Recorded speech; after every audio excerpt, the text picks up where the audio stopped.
현대성은 인간 발전의 정점으로 팔려왔습니다.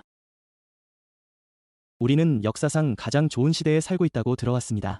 기술이 과거 세대들을 괴롭혔던 많은 고난을 없앤 세상에서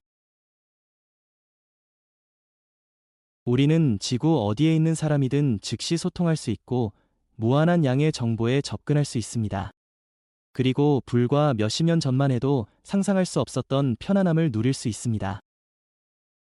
하지만 이 모든 이점에도 불구하고 뭔가 근본적인 것이 부족해 보입니다. 더 큰 만족감을 느끼기보다는 많은 사람들이 설명할 수 없는 공허함을 느끼고 있습니다. 우리는 더 나은 세상을 약속받았지만 어딘가에서 그 약속은 깨져버렸습니다. 어릴 적부터 우리는 사회가 선형적이고 진보적인 방식으로 발전한다는 이야기를 자연스럽게 받아들였습니다. 우리는 모든 혁신이 우리를 더 충만하고 더 편안하며 더 의미 있는 삶의 한 걸음 더 가까이 데려다 준다고 믿습니다. 그러나 이 믿음은 드물게 의문을 제기받습니다. 기술적, 경제적 발전이 자동으로 더 나은 삶의 질로 이어진다고 여겨집니다. 하지만 그게 사실이라면 왜 점점 더 많은 사람들이 불만을 느낄까요? 현대성은 하나의 역설을 만들어냈습니다. 행복에 더 가까워지기는커녕 오히려 단절감을 더욱 키워버렸습니다. 문제는 진보 자체에 있는 것이 아니라 이 새로운 구조 속에서 인간 존재가 재정의 된 방식에 있습니다. 사회는 삶을 끝없는 경쟁으로 바꾸어 놓았고 그 목표는 살아가는 것이 아니라 생산하고 소비하는 것입니다.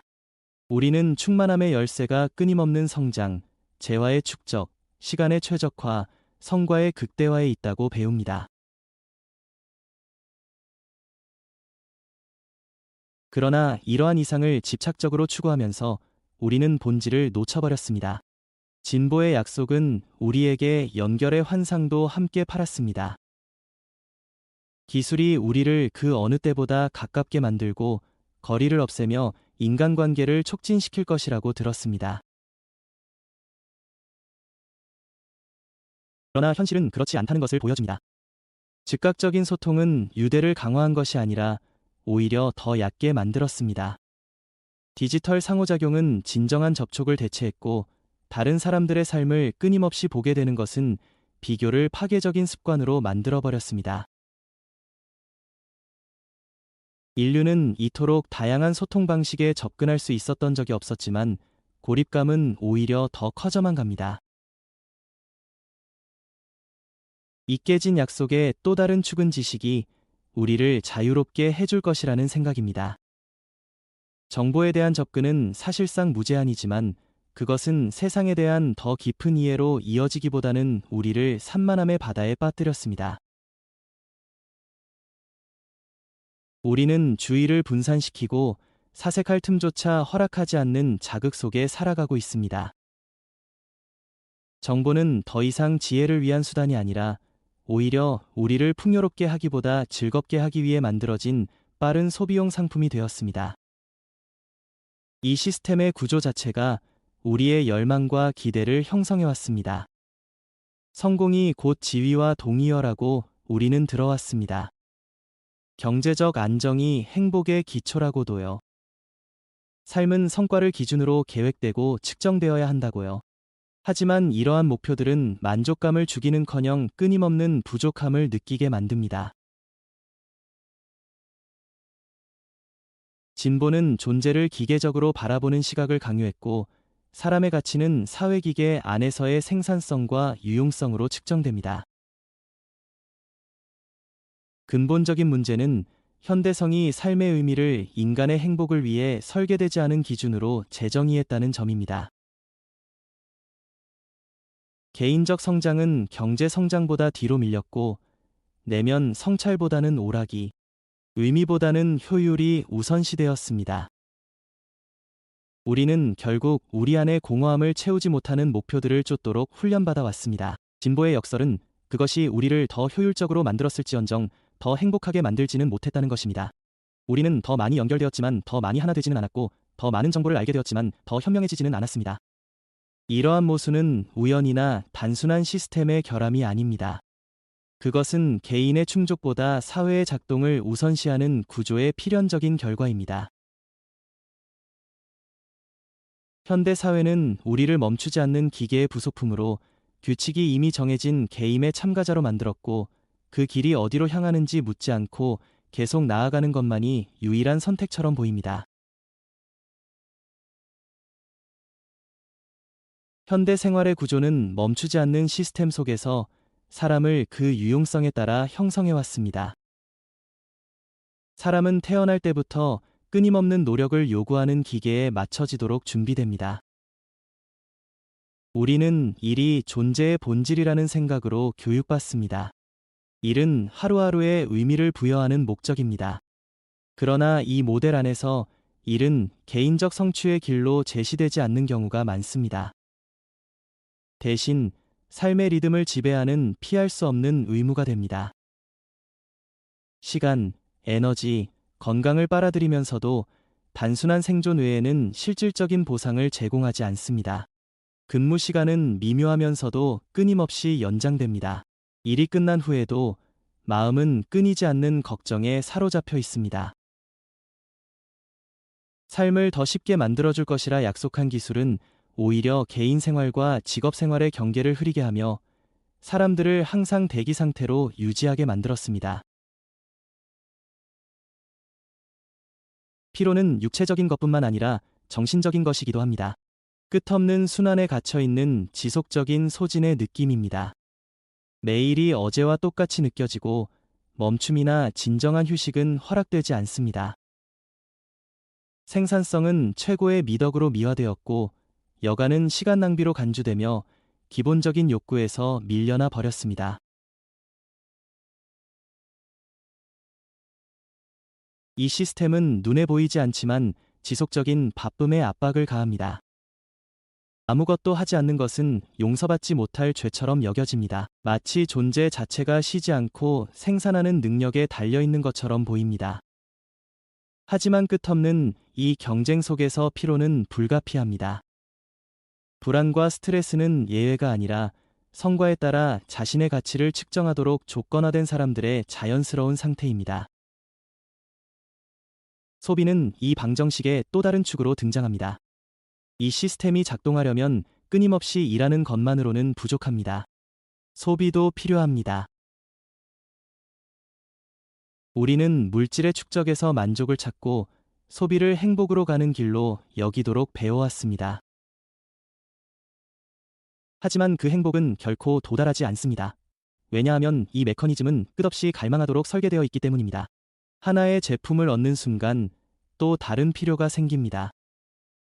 만족이 항상 손이 닿을 듯이 느껴지도록 착각이 만들어집니다. 하지만 현실에서는 만족은 매번 더 멀어지는 신기루에 불과합니다. 설득 전략은 너무나 정교해져서 이제는 거의 아무도 그것을 의심하지 않습니다. 광고는 제품을 파는 것이 아니라 열망을 팝니다. 소비는 성공, 지위, 소속감과 연결되어 있습니다. 획득한 각 물건은 삶의 향상을 약속합니다. 하지만 그 충족감은 결코 실현되지 않습니다. 각 구매 후 찾아오는 실망감은 실수가 아니라 이 시스템의 핵심 일부입니다. 영원한 불만족은 소비의 톱니바퀴를 계속 돌게 만드는 연료입니다.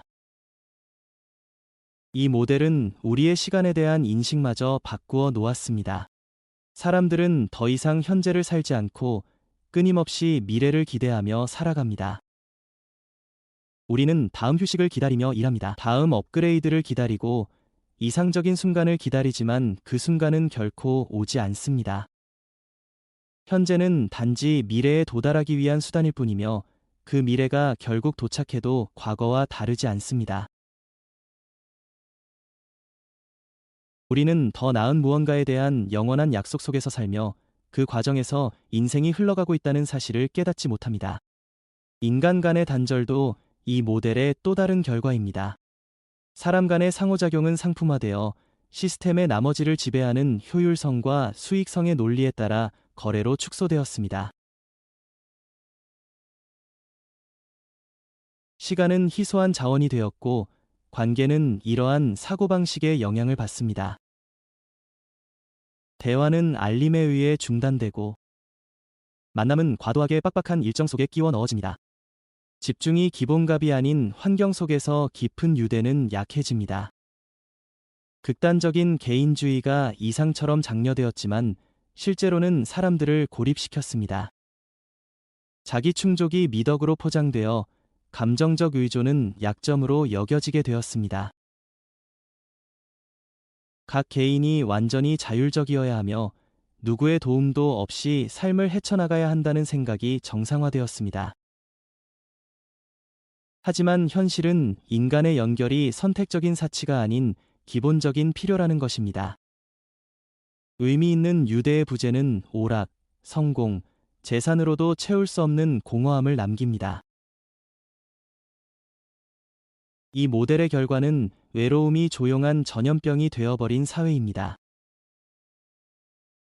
이것은 자발적인 고독이 아니라 성찰과 성장의 기회를 주는 고독이 아니라 관계를 분열시키고 사람들을 비인격적인 틀 속에서 작동하는 독립된 단위로 만들어버리는 시스템이 강요한 고독입니다. 우리는 다른 사람들로 둘러싸여 있지만 진정한 소속감을 느끼지 못합니다. 진정한 연결이 없는 상태는 모호한 불편함을 낳고 우리는 그것을 완전히 해소하지 못하는 온갖 종류의 분산된 자극으로 메우려 합니다. 이런 상황은 너무나도 당연시되어 그것에 의문을 제기하는 사람은 거의 없습니다. 이것은 살아가는 유일한 방식이자 진보의 불가피한 대가로 받아들여지고 있습니다. 하지만 이 겉보기에는 정상적인 현실 속에서도 어딘가 맞지 않는 것이 있습니다. 무언가가 빠져 있다는 지속적인 느낌, 인생이 이렇게 느껴져서는 안 된다는 감정이 존재합니다. 그러나 이러한 불편함을 표현하는 것은 어렵습니다. 왜냐하면 지배적인 내러티브는 모든 것이 그 어느 때보다 나아졌다고 반복하며 문제는 시스템이 아니라 적응하지 못하는 개인이라고 말하기 때문입니다. 우리를 항상 바쁘고 생산적이며 산만하게 만들기 위해 설계된 것 같은 이 세상에서 가장 본질적인 질문은 여전히 남아 있습니다. 무엇을 위해서인가요? 물질적 풍요와 기술 발전으로 가득한 현대 생활은 많은 사람들에게 자신에 대한 깊은 이해를 빼앗아 갔습니다. 매일 느껴지는 소외감과 공허함은 단순히 결함 있는 시스템의 부산물이 아닙니다. 그것들은 더 깊은 단절, 즉 자기 자신과의 단절에서 비롯된 결과입니다. 목적을 찾는 일은 인간 존재의 우선순위로 여겨졌지만 외부의 기대와 강요된 목표, 사회적 이상 속에서 사라졌습니다. 우리는 의미를 우리 자신 바깥에서 부와 성취의 축적, 사회적 인정에서 찾도록 배워왔습니다. 하지만 이러한 추구는 결코 만족을 주지 못합니다. 왜냐하면 그 어떤 성취도 내면의 공허함을 채워주지 못하기 때문입니다. 가장 진보되고 발전된 삶이라고 제시된 이 삶은 사실은 텅 빈 구조물 위에 세워져 있습니다. 이 공허함은 잠시 멈춰서 생각해 볼 때 더 뚜렷하게 느껴집니다. 모든 소음을 뒤로한 채 정말로 내가 원하던 삶이 이건지 스스로에게 질문할 때 말입니다. 우리가 사회의 기대 속 리듬에 몰입할 때마다, 흐름에 따라 살아갈 때마다 우리는 우리 자신 중 중요한 무언가를 잃어버립니다. 우리는 이 모든 것이 과정의 일부라고 스스로를 위로합니다. 성공은 바로 코앞에 있다고 믿습니다. 하지만 그 코너는 결코 도착하지 않습니다. 그리고 가장 안타까운 점은 우리는 이 감정에 익숙해졌다는 것입니다. 내일은 더 나아질 거라는 불안과 함께 살아가는 법을 배워버렸습니다. 하지만 현실에서 미래는 현재를 그대로 반영할 뿐입니다. 이런 공허함에서 깨어나는 일은 쉽지도 즉각적이지도 않습니다. 그것은 고통스러운 과정입니다. 왜냐하면 그건 시스템이 약속했던 답을 갖고 있지 않다는 진실과 마주하는 일이기 때문입니다. 쾌락, 편안함, 사회적 인정에 대한 추구는 결국 불만족으로 이어집니다. 그리고 그 불만은 시간이 지날수록 커져갑니다. 사람들은 이것이 가장 절망적인 이들만 겪는 일이라 생각할 수 있습니다. 하지만 사실 이것은 현대 패러다임의 중심에 사는 모든 사람들이 공통적으로 경험하는 일입니다. 끊임없이 떠오르는 질문, 이게 전부일까? 이 질문은 더 깊은 열망의 표현입니다. 진정성에 대한 열망, 우리가 가진 것이나 타인의 평가가 아닌 진정한 의미를 찾고자 하는 열망입니다. 이 공허함은 단지 개인 목표가 명확하지 않다는 데서 오는 것이 아니라 우리를 초월하는 어떤 더 큰 것과의 연결 부족에서 비롯됩니다. 때로는 단순한 자각이 전환점이 되기도 합니다. 삶을 바라보는 새로운 방식의 시작, 우리가 소유한 것으로가 아닌 우리가 진정 누구인지, 무엇을 나누는지, 무엇을 주는지로 가치를 측정하는 길입니다. 마침내 우리를 타인의 기대를 위해 살도록 가르쳐온 보이지 않는 사슬에서 벗어날 때 우리는 새로운 것을 창조할 수 있게 됩니다.